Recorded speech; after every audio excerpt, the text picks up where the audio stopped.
E como eu disse, esse é o principal assunto, né, do dia nos sites de notícias e também o tema da nossa entrevista de hoje. Para você que nos assiste e entender tudo o que está acontecendo, nós vamos conversar com um especialista.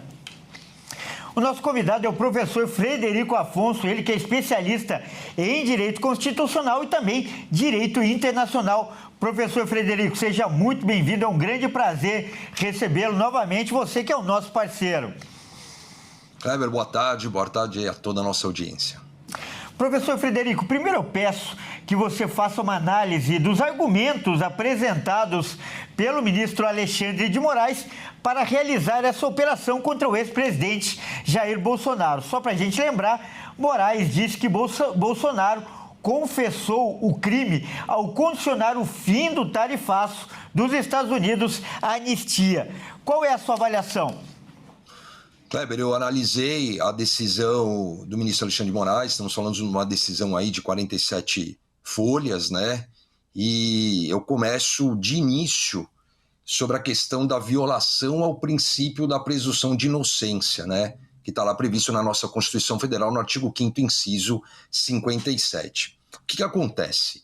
Essa imposição de medidas extremamente gravosas, como o uso de tornozeleira eletrônica, recolhimento domiciliar noturno, a questão dos finais de semana, proibição de uso das redes sociais, restrições severas aí, como por exemplo, comunicação com terceiros, inclusive com familiares, inclusive com diplomatas, revela um tratamento, a meu ver, que se aproxima de uma pena antecipada, incompatível com o status de réu ainda de não condenado. E aí, Kleber, eu até pego uma questão aqui para ficar curioso. Às vezes eu falando não tem muito esse lastro, né? Quando eu pego uma obra de Alexandre de Moraes, de 2024, então, portanto, é ele que diz isso aqui, e ele fala lá na página 154 sobre o princípio da presunção de inocência, e ele fala assim, que a Constituição Federal estabelece que ninguém será considerado culpado até o trânsito em julgado de sentença penal condenatória. E ele fala, desta forma,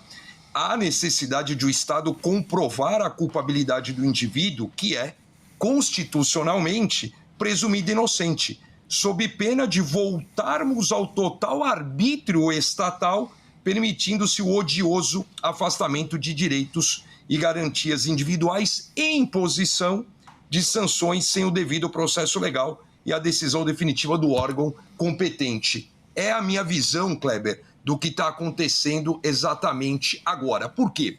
Quando você vê a decisão do ministro Alexandre de Moraes, e aqui cabe sempre lembrar, em que pese isso já foi discutido, poxa, a primeira turma do STF, ela é presidida pelo ministro Cristiano Zanin, que era o advogado, amigo íntimo do presidente da República.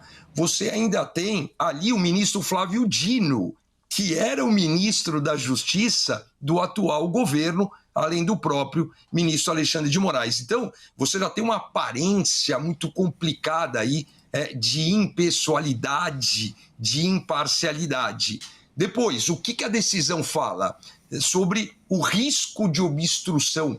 Mas o que acontece? A decisão baseia-se em uma suposta coação e obstrução de justiça relativa à ação penal. Mas o que acontece? A gente já está na fase de alegações finais, ou seja, a gente já vai para a sentença. Não tem obstrução, não tem interferência no andamento de processo. Então demonstra aparentemente uma possível arbitrariedade, ou seja, decretar medidas tão gravosas quando o processo penal está em fase terminal é considerado desproporcional e é considerado desnecessário aí à luz do Código de Processo Penal. Uma outra questão importante, Kleber, é o que eles chamam aí da pesca, né, seletiva ou pesca predatória, né? O que eles chamam até do fishing expedition, que é a ampliação indevida da investigação, ou seja, a decisão autoriza busca e apreensões amplíssimas, né? Inclusive endereços contíguos, salas secretas, hospedagens, veículos, sem indicar concretamente os objetos de prova esperados. Então, trata-se de uma medida que foi hoje a busca e apreensão investigativa genérica. O que tem que ter um pendrive no banheiro?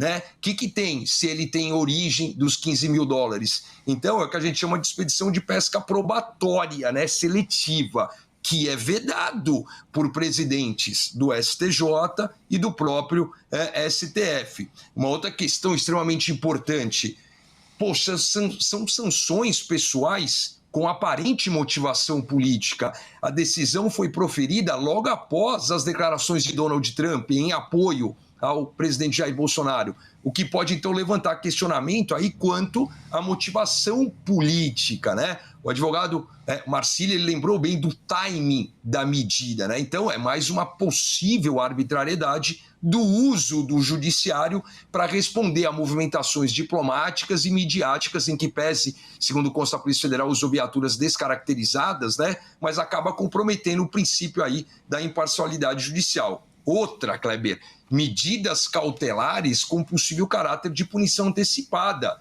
Uso de tornozeleira eletrônica, recolhimento noturno, proibição de contrato com o próprio filho, proibição de contatos diplomáticos. Eu entendo que essa restrição total à comunicação digital e com familiares pode ser vista como uma censura e violação à liberdade de expressão e, principalmente, a questão da liberdade do convívio familiar, porque ele não tem uma prisão decretada. Essas medidas são típicas de pena, não de cautelares, né? Aparentam o quê? Buscar reduzir a influência política do presidente Jair Bolsonaro em ano pré-eleitoral.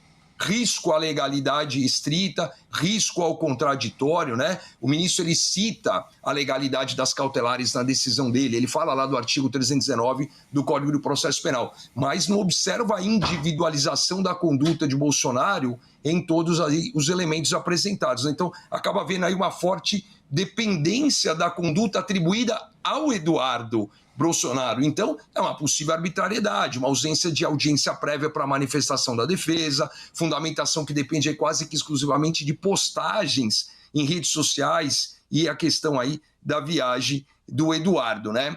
Outra questão hoje que tem chamado muita atenção é esse abuso do conceito de atentado à soberania, né? Porque a imputação do crime lá no Código Penal de atentado à soberania, lá no 359, se eu não me engano, a linha I, né, 359I do Código Penal, é baseado em manifestações públicas, articulações diplomáticas, declarações de terceiro como o Trump. Então, outra possível arbitrariedade. Não há evidência de que o Jair Bolsonaro tenha solicitado formalmente qualquer sanção contra o Estado brasileiro, né? A própria atuação internacional pode ser interpretada como um exercício de liberdade política e diplomática não vinculante. Ou seja, eu vejo como uma desproporcionalidade aí no uso dessas medidas que eu posso até apontar como medidas invasivas dentro dessa análise aí do despacho, da decisão corroborada pela primeira turma de quase 50 folhas, Kleber.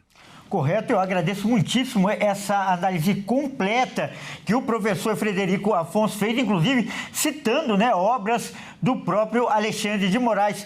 Professor, mais uma vez, um grande prazer recebê-lo aqui. A sua participação sempre ajuda muito o entendimento, né, a compreensão do nosso telespectador. Muito obrigado, professor.